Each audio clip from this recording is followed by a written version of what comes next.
आज आम्ही बनवतोय बिट्ट्या. बिट्ट्यासाठी आम्ही मोहन केलं. मोहन करून गव्हाच्या पिठात रवा टाकला. रवा टाकून आम्ही ओवा टाकला.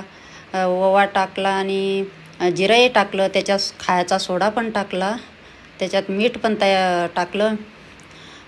पूर्ण एकत्र करून त्याच्यात मोहन ते गरम केलेलं ते त्याच्यात मिसळून घ्यायचं आहे. आता मिसळून घेतलं आणि त्याचं आपल्याला एक मिश्रण करून आपल्याला उंडा तयार करून घ्यायचा आहे. तयार झाला उंडा करून आपण पोळी लाटतो तसं लाटून घ्यायचं आहे.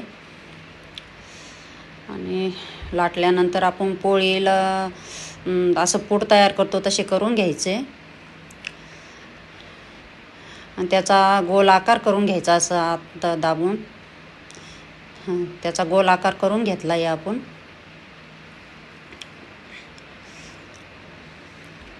तुम्ही नक्कीच करून बघा. खूप अशा कुरकुरीत येतात. अशा कडक नाही बनत. ते तेल हे पूर्ण मिश्रण टाकल्यामुळे झालं. आपलं ते तयार करून झालेले आहे आपले गोल आकाराचे पिठाचे गोळे. आणि त्याला त्या आपल्या इडली पात्राला तेल लावून घ्यायचं आहे. तेल लावून झाल्यानंतर त्याच्यात ते टेकून घ्यायचे आणि त्या इडली पात्रात पाणी टाकून घ्यायचं. पाणी टाकल्यानंतर ते ठेवून सनी आपल्याला गॅसवरती ठेवायचं आहे. ते गॅसवरती ठेवून 15 मिनटं ठेवलं आहे. 15 मिनटं झाल्यानंतर ते काढून घेतले पूर्ण त्या भांड्यातले आणि त्याचे काप करणं चालले.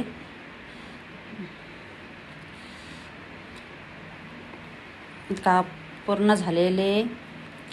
आपली वरणाची फोडणीची तयारी आहे. वरणाला फोडणी देऊन घेतली. कांदा टाकला.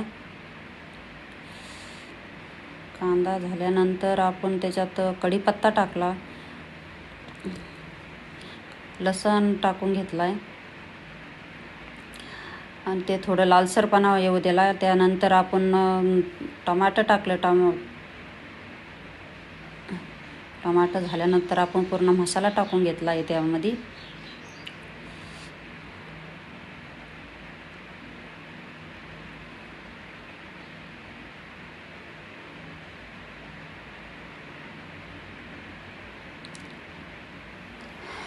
कोथिंबीर टाकून थोडंसं पाणी टाकलं आहे त्यामध्ये. पाणी टाकल्यानंतर थोडी तरी आल्यासारखं होती. त्यानंतर मग वरण टाकलं आहे. वरणाचं आपल्याला जेवढं लागेल तेवढं करून घ्यायचं आहे. आणि त्यानंतर ते आपण तयार केलेले गोळे ते काप करून घेतलेले ते आपलं तळून घ्यायचे. तळल्यानंतर इतके कुरकुरीत झाले ते बघा. तुम्ही नक्कीच करून बघा. म्हणजे खायला पण चांगले आणि नरमही इतके होतात की वरणात टाकल्याबरोबर लगे असे ते गाळ होऊन जातात.